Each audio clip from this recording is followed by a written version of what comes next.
So meron tayong order na isang set. So isang set nito ay 5 piraso. 60 pesos, depende kung gusto mo nga 80 pesos, wala nang problema.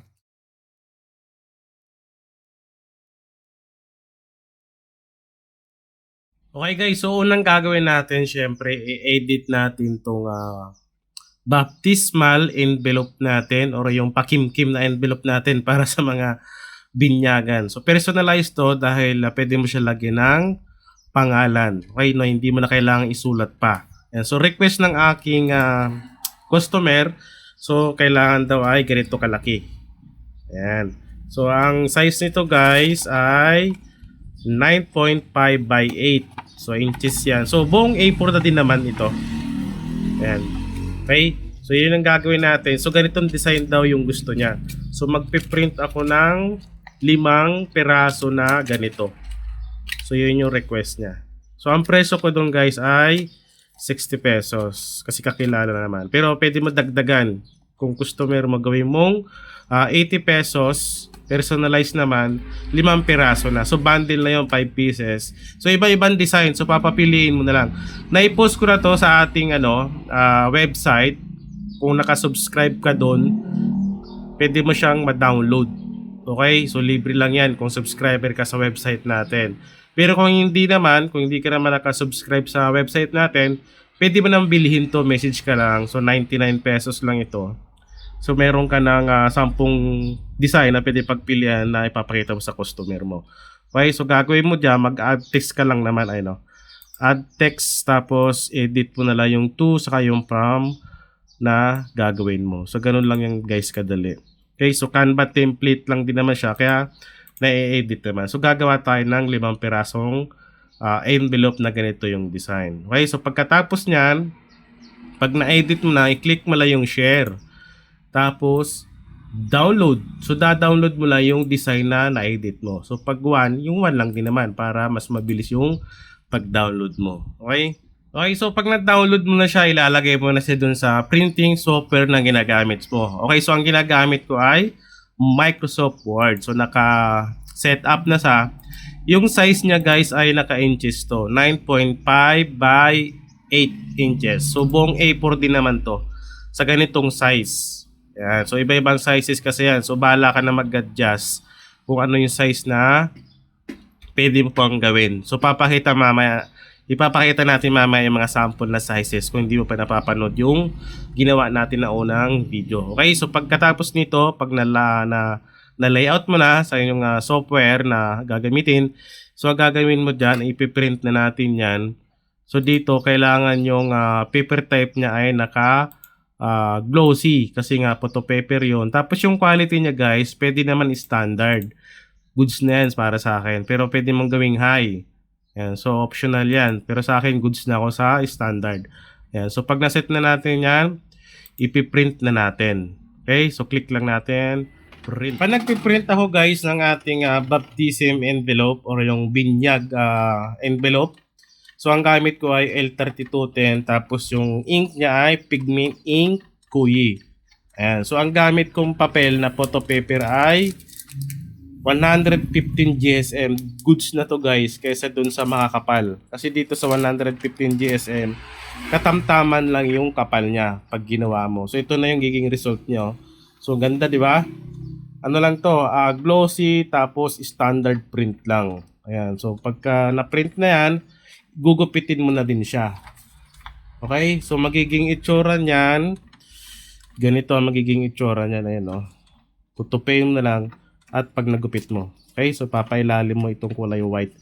Papaibabaw mo yan. Ayan, diba? Ayan. So ganyan magiging itsura niyan. Ayan. So dito naman marami tayong size na pwedeng gamitin. Ayan, so pwede, maraming sizes kasi yan Ayun, pang Christmas naman ito Yan, ito ganitong size. Meron din tayong malaki pa. Ayun, so madami pwedeng gawin pag na-edit mo na yung template natin, tapos i-print mo lang kahit anong size. So depende sa inyo yan guys. Okay? So depende sa request ng ating client kung ano yung size na gagawin natin. Yan, so pag na-print na natin yan, next natin gagawin, syempre, ikakat na lang natin. Tapos, i-tape na lang natin ng double-sided. So, the best talaga guys na gagamitin ay yung photo paper natin na 150 GSM. So, yun ang pinakamaganda dyan. Pangit yung masyadong makapal. Katamtaman lang dapat. Para pag tinupi mo, pag binigay mo, okay na yon, di ba?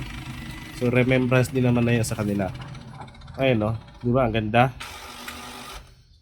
Yan. So, wala pa siyang napapansin nyo dito, wala siyang guhit ng ating shark teeth kung tawagin. Yung roller, yung pizza roller, pizza, di ba? Yung pizza roller natin. Ano, wala siyang bakat. Pero hindi ko siya tinanggalan ng ng shark teeth kasi ba't ko naman siya tatanggalan? Eh okay naman.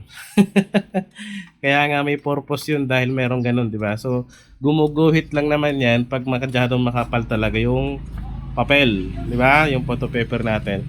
Sa akin, dito sa aking L3210, pinakasagad ko dyan ay 180 GSM na.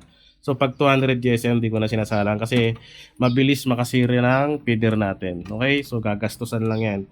Hanggat maaari, 180 GSM lang. Pinaka the best na yan para maalagaan natin yung printer natin. Okay, so pag na-print natin yan, i-cut na lang natin. Okay? Okay guys, so tapos na nating ma-print yung ating baptismal money envelope. So na-cut ko na din para mas mabilis. So madali lang naman siya i-cut. Ayan, so ganito yung giging itsura niyan guys. Ayan, no? So i-cut mo lang din naman siya. Ayan, paikot. Buong A4 kasi yan. So pinakita natin kanina. So pag na-cut mo na siya, gagawin mo dyan, itutupi mo na lang. Ayan, no? Tutupi mo na lang yan. Tapos lalagyan mo ng double-sided tape to. So tignan nyo na lang sa comment section kung saan makakabili ng double-sided saka yung photo paper natin 115 GSM. Okay? So lalagyan mo lang siya ng double-sided dyan. Ganyan magiging itsura niya, no? Yan. Yan. Pati dito sa taas, lalagyan nyo rin kasi pa nag-seal. Ayan, no? Diba? Yan. So ganito na itsura niyan. Yan. So ang ganda. So meron tayong order na isang set. So isang set na ito ay 5 piraso. 60 pesos. Depende. Kung gusto mo nga 80 pesos, wala nang problema.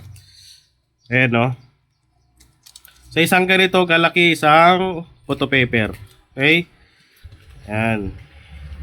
So meron tayong 5. Okay? So 5 yan. So extra na lang itong extra na lang tong 2. So pan-display na lang din. Kasi pwede pa ibenta to, susulatan na lang yan. Ayun. Yan. So meron tayong 5. Sa mga wala pang template nito na hindi pa kasali sa group, message ka lang kung saan makaka-avail. So murang-mura lang to guys. Ayun, no? Diba? Okay? So ganun lang. Ganun lang kadali. So try nyo na lang gumawa pag meron na kayong template na to. Yan.